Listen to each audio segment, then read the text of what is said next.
Pertikaian saudara. Siapa saksi berikutnya dari pihak penggugat? Ini bagai legenda bawang putih dan bawang merah. Dalam versi modern kekinian, bedanya ini tidak melibatkan ibu tiri yang kejam, melainkan korporasi yang sangat kejam. 25 tahun lalu adalah Rudi dan Budi, dua orang kakak beradik. Mereka hanya terpisah 1 tahun. Rudi adalah kakaknya, Budi adalah adiknya. Orang tua mereka pemilik lahan pertanian seluas 20 hektar. Sebagian besar ditanami padi, sebagian lain bergiliran ditanami palawija, sayur mayur. Untuk ukuran di kampung tetap saja itu adalah tanah yang luas. Dua kakak adik ini besar bersama dengan cara berpikir yang berbeda sekali. Rudi tumbuh menjadi anak yang menyukai hal-hal baru, pandai bergaul dan suka dunia luar. Dia sering keluyuran kemana-mana bersama temannya, menumpang mobil bak terbuka pergi kemanalah, berpetualang dengan gaya pakaian terkini, celana jutbray, jaket vintage, sepatu keren, pun menenteng pemutar kaset yang lagi ngetren saat mereka remaja. "Kamu tadi lihat kakakmu, Bud?" bapaknya bertanya. "Tidak tahu, Pak." Budi menggeleng. Pagi itu dia sedang membantu bapaknya memperbaiki saluran irigasi berlepotan lumpur. "Kakakmu itu selalu saja menghilang jika disuruh kerja," bapaknya mengomel. "Coba kalau giliran makan, pasti muncul begitu saja." Ibunya yang sedang ada di petak sawah milik mereka menimpali tertawa sambil meletakkan bekal makan siang. "Itu tanahnya belum rata, Bud. Nanti cepat longsor, kamu perbaiki lagi," bapaknya menyuruh. "Iya, Pak." Budi mengangguk, menggenggam cangkul lebih erat, menumpuk tanah di pembatas irigasi. Sejak kecil berbeda dengan kakaknya, Budi tumbuh lebih banyak menghabiskan waktu di rumah, di lahan keluarga mereka membantu pekerjaan. Teman-temannya terbatas, hanya tetangga rumah, pakaian biasa saja. Hidupnya sesimpel petani. Hingga matahari siap tenggelam, barulah pekerjaan itu selesai. Air segar mengalir deras mengairi persawahan subur. Budi tersenyum senang. Meskipun bapak mereka punya buruh menggarap lahan seluas itu, dia tetap mengajak anak-anaknya bekerja di sawah agar mereka tumbuh jadi petani yang sama baiknya. Malamnya ibunya menyiapkan masakan lezat rawon. Wah, aromanya. Rudi muncul di bingkai pintu. "Benar kan?" Giliran makan dia muncul begitu saja. Ibunya tertawa, juga Budi. "Kamu dari mana saja, Rud?" bapaknya bertanya setelah Rudi bergabung duduk di kursi. Kota kabupaten, Pak. Tadi ada pertunjukan musik." "Kamu itu bagaimana toh? Bapak kan sudah bilang sejak semalam bantu bapak. Kamu membiarkan adikmu Budi bekerja memperbaiki saluran irigasi sendirian loh. Kan ada bapak." Rudi menjawab santai sambil menuangkan kuah rawon. "Lagian Budi bekerja sendirian juga beres. Dia memang calon petani yang hebat," bapaknya melotot. "Sudah, Pak. Ayo makan dulu sebelum rawonnya dingin." Ibu tersenyum ikut duduk setelah memastikan semua makanan siap di atas meja.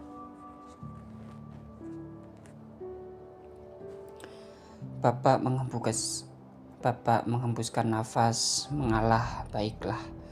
Makan malam keluarga yang berjalan lancar. Usai makan malam, ibu membereskan dapur. Bapak duduk di teras rumah, menikmati suasana malam hari di perkampungan. Jangkrik berbunyi, kodok saling sahut. Pertunjukan musiknya seru, Mas. Budi bertanya masuk ke kamar kakaknya, yang dindingnya dipenuhi poster band metal dan penyanyi terkenal. Seru, Bud. Kamu seharusnya mau aku ajak tadi. Budi menggeleng, dia tidak pernah paham di mana asiknya mendengar musik kencang-kencang. Dia juga tidak terlalu nyaman bersama teman-teman kakaknya, yang satu dua merokok, sesekali minum bir, dan gaya hidup bebas zaman itu. Dia merasa lebih seru berangkat ke sawah. Aku lupa. Kakaknya lompat turun dari tempat tidur, mengambil kantong plastik di dekat kursi, mengeluarkan sesuatu. Tadi aku beli di lokasi pertunjukan. Kaos baru untukmu. Budi membuka oleh-oleh kaos band metal dengan gambar setan bertanduk berwarna merah mencolok. Kamu tidak suka gambarnya? Rudi tertawa melihat ekspresi wajah adiknya. Budi menggeleng. Ya sudah, kamu pakai terbalik saja, biar tidak terlihat gambarnya. Budi adalah anak yang patuh, rajin, sementara kakaknya Rudi lebih sering membantah dan pemalas. Kamu kok belum siap juga, Ruth? Kepala ibunya melongok di kamar hari kesekian di kampung mereka. Aku malas ikut, Bu. Aku di rumah saja. Rudi menggeleng. Tadi malam dia baru pulang pukul 12 setelah latihan musik di rumah temannya. Tidak bisa, Ruth. Ini acara penting keluarga. Kamu harus tahu tradisi keluargamu. Sejarah, silsilah. Ibunya yang biasa pengertian mengomel. Ayo bersiap, bapak dan adikmu sudah menunggu sejak tadi di luar. Rudi masih menggeliat. Ruth, ibunya melotot. Iya, Bu. Rudi akhirnya turun dari tempat tidur, mulai mencari di mana kain penutup kepala dan pakaian tradisional yang harus dipakai. Kostum ini sama sekali tidak keren. Dia terlihat sejenis orang-orangan sawah saat memakainya. Itu adalah acara peringatan 1000 hari Eyang Kakung mereka meninggal. Acara besar, nyaris semua penduduk kampung berdatangan. Juga kerabat dari kampung-kampung lain memenuhi rumah Eyang yang ditinggali oleh kakak dari ibu ritual setempat. Wah, jarang-jarang lihat anakmu rapi begini, Mbak Yu. Tetangga berkomentar. Benar, dia biasanya lebih sering pakai celana lubang-lubang gitu, yang lain menimpali.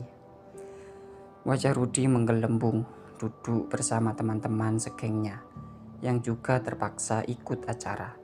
Sementara prosesi peringatan 1000 hari terus berlangsung, dengan Budi sukarela hilir mudik menjadi panitia acara. Keluarga kita sudah ratusan tahun meninggal di sini. Keluarga kita sudah ratusan tahun tinggal di sini. Itu kuburan Eyang dari Eyang Kakungmu. Itu kuburan dari saudara-saudaranya. Mereka dulu pernah ikut perang gerilya melawan penjajah, tinggal di gua-gua.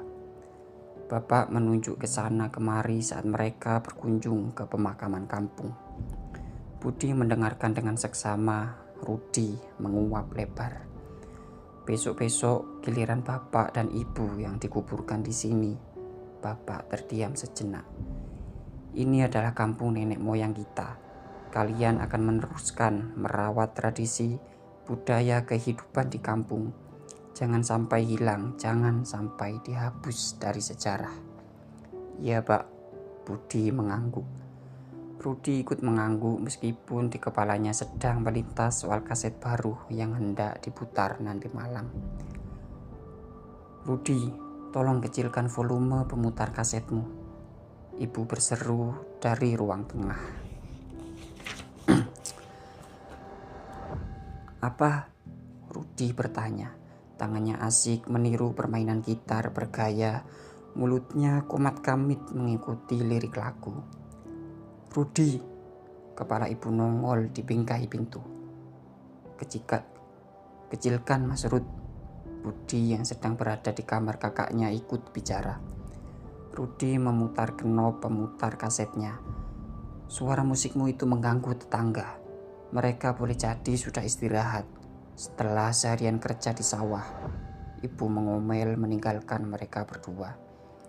Rudi dan Budi saling tatap sejenak diam. "Gimana, Bud? Mantap toh musiknya?" Budi menggeleng. "Kamu tidak suka?" "Aku tidak ngerti, Mas. Bahasanya kayak orang teriak-teriak." Rudi tertawa. Memang begitu, teriak-teriak namanya juga musik metal. Payah, adiknya ini memang deso. "Kamu itu, Bud, bahkan belum pernah ke kota kabupaten, melihat kota yang ramai, melihat kemajuan gitu loh. Jangan cuma di rumah sawah. Besok kamu mau jadi apa toh?" "Menjadi petani, Mas." Rudi menepuk dahi. "Itu cita-cita yang jelek." "Memangnya Mas Rudi mau jadi apa?" "Tidak tahu, tapi aku tidak mau menghabiskan waktu di kampung ini. Mungkin lulus sekolah aku pergi ke kota, bikin band bareng teman-teman, jadi penyanyi terkenal." Rudi tertawa membayangkannya. Itu akan keren. Sudah setahun lebih dia berlatih musik bersama teman-temannya. "Tapi ini kampung nenek moyang kita, Mas Rud." "Iya memang, kampung eyang-eyang dulu. Tapi kan tidak harus jadi kampung kita." Rudi santai membesarkan volume pemutar kasetnya. Ini lagu ketiga di album baru dia suka, full metal. "Rudi," ibunya berseru lagi. Saat itu usia mereka 16 tahun, tidak lama lagi lulus SMA. Sama seperti anak-anak kampung lain, mereka sekolah di dekat rumah. Ada SD, SMP, SMA. Selisih 3 kampung, sekolah-sekolah yang juga memiliki sejarah panjang. Bapak, ibu, kakek, nenek mereka sekolah di sana semua. Hari kesekian di kampung mereka. "Kamu baru kerja setengah jam sudah kecapean minta istirahat, Ruth. Lihat Budi, bahkan dia belum berkeringat setetes pun." Bapak mengomel.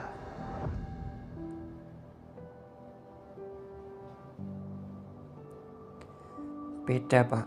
Dia memang punya tenaga dalam, aji-aji sakti." Rudi mengernyit mencoba bergurau, duduk menjiplak di tanah, napasnya tersenggal, bajunya basah kuyup. Libur sekolah, Budi dan Rudi ikut bapak menggarap sawah di petak sawah paling ujung. Kali ini Rudi terpaksa ikut, dia tidak sempat menyelinap kabur. Baru beberapa menit nyemplung di sawah, mencangkul, merapikan pembatas, dia lelah. Bapak dan Budi ikut beranjak istirahat. Matahari pagi mulai meninggi, cahayanya terik menyiram sekitar. Di peta itu ada sebuah pohon beringin besar tumbuh persis di tengahnya. Mereka bisa berteduh dengan angin bertiup sepoi-sepoi, terasa nyaman dan sejuk. "Aku lapar." Rudi membuka bekal yang disiapkan ibu. Itu buat makan siang, Rud." "Sekarang saja, Pak. Perutku lapar." Bapak menatap kesal anak sulungnya, tapi mengalah membiarkan. Suara kicau burung yang hinggap. Bapak mendongak menatap pohon beringin besar di petak sawah mereka. "Kalian tahu pohon ini?" "Iya, Pak." Rudi menjawab. Sejak kecil dia juga sudah tahu. Entah berapa kali Bapak menceritakannya. Pohon ini usianya ratusan tahun. Tidak ada yang tahu persisnya berapa. Rudi mengeluh dalam hati. Nasib laki-laki dia harus mendengar cerita itu. Sementara Budi memperhatikan bapaknya takzim. Dia suka kisah pohon ini, tidak peduli berapa kali dia mendengarnya. Ditanam oleh leluhur kita yang pertama kali tiba di sini, mendirikan perkampungan, menjadi saksi kehidupan seluruh kampung dan lahan pertanian ini. Dari satu generasi ke generasi berikutnya, pohon beringin ini terus berdiri tegak. Penduduk memberinya nama Ki Lawas. Bapak diam sejenak masih mendongak. Pohon itu memang mencolok, dari kejauhan sudah terlihat kicau burung pipit semakin ramai. Generasi kalian harus terus merawatnya, memastikan pohon ini tetap tegak kokoh dengan segala sejarahnya. "Iya, Pak." Rudi mengangguk sungguh-sungguh. "Iya, Pak." Rudi lebih asik menghabiskan isi bungkusan. Lulus SMA usia 18, Rudi betulan merantau. Aku tidak mau jadi petani, Bu. Dia membujuk ibunya karena selama ini ibu senantiasa menurutkan maunya Rudi. Maka ibu membujuk bapak agar mengizinkan. Alot hampir sebulan, akhirnya bapak mengizinkan. Hari itu dengan riang Rudi menjejalkan pakaiannya ke dalam tas. "Kamu boleh pakai kamarku, Bud," Rudi menoleh bergemas. "Tapi jangan pernah mencopot poster-poster di dinding. Juga jangan sentuh koleksi kasetku." Budi mengangguk. "Besok-besok kalau aku sudah sukses di kota besar, kamu akan aku ajak. Tinggal di rumah dengan kolam renang luas, lantai marmer, halaman rumput bunga-bunga. Ada penjaga di depan gerbang, mobil mewah. Masmu ini bakal masuk televisi, jadi penyanyi terkenal." Budi mengangguk lagi. Rudi selesai berkemas menepuk-nepuk ransel besar. Dia siap berangkat. Dua temannya di luar sudah menunggu. "Buat Mas Rudi." Budi menjulurkan kantong plastik. "Ini apa?" "Celenganku. Tadi aku bobol buat menambah bekal Mas Rudi. Siapa tahu dibutuhkan." Rudi tertawa-tawa mengacak-acak rambut adiknya. "Besok-besok aku kembalikan lebih banyak. Terima kasih, Bud." Siang itu Rudi berangkat bersama dua teman segengnya naik bus jarak jauh. Ibu menyangka pipi sedih, bapak menghela nafas. Tidak banyak komentar. Budi melambaikan tangan menatap bus hingga hilang di kelokan jalan. Dia berdoa, sungguh berdoa, semoga kakaknya sukses besar di sana. Setahun kemudian giliran Budi lulus, tapi dia tidak tertarik kemana-mana. Dia sudah menemukan tempat terbaiknya, kampung halaman. Menjadi petani, setahun itu pengetahuannya soal bertani terus bertambah-tambah. Dia rajin bertanya, rajin membaca buku. "Panen kita tahun ini bakal sukses besar, Bud." Bapaknya menatap hamparan sawah. "Iya, Pak." Budi ikut menatap padi menguning di sekitar mereka. Burung pipit terbang berkicau. "Tidak percuma kamu baca-baca buku itu. Caramu lebih bagus." Budi mengangguk. Dia hanya memodifikasi beberapa cara merawat sawah. "Apa kabar, Budi?" Apa kabar, Rudi?" "Tidak tahu. Hanya 2 pucuk surat terkirim. Satu terkirim seminggu setelah dia berangkat. Bilang dia telah sampai di ibu kota, ngekos di sana bersama temannya. Mulai merintis karir band mereka. Satu lagi 6 bulan kemudian. Bilang mereka mulai manggung dari satu tempat ke tempat lain. Budi senang sekali membaca surat itu. Wah, manggung. Mas Rudi mulai terkenal. Lantas waktu melesat dengan cepat. 2-3 tahun lalu usia Budi 21 tahun. 2-3 tahun berlalu, usia Budi 21 tahun. Dia mendapatkan jodoh, gadis setempat juga. Beda kampung, pernikahan digelar. Budi mengirim surat ke Rudi di ibu kota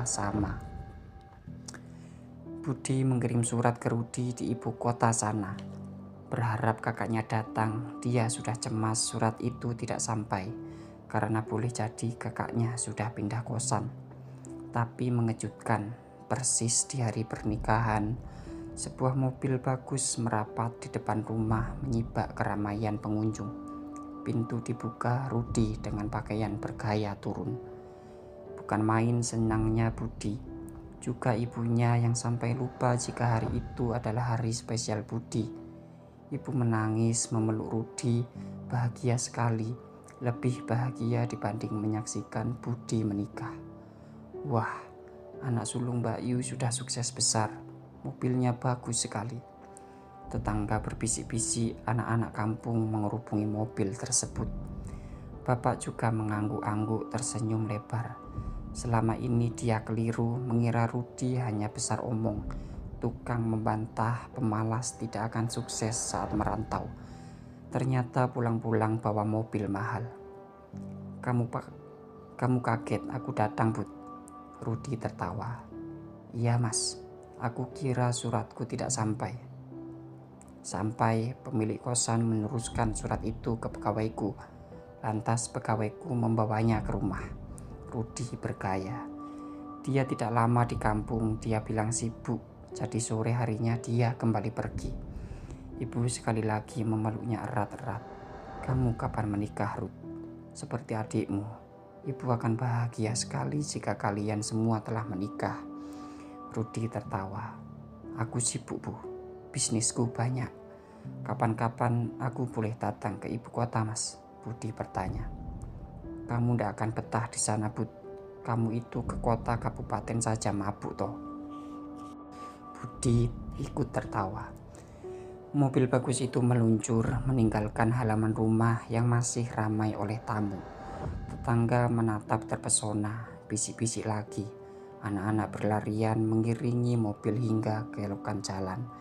Ibu mereka saking senangnya lupa bertanya alamat rumah, apa usaha Budi, dan semua detail lain. Tapi tidak apalah, yang penting Rudi telah sukses.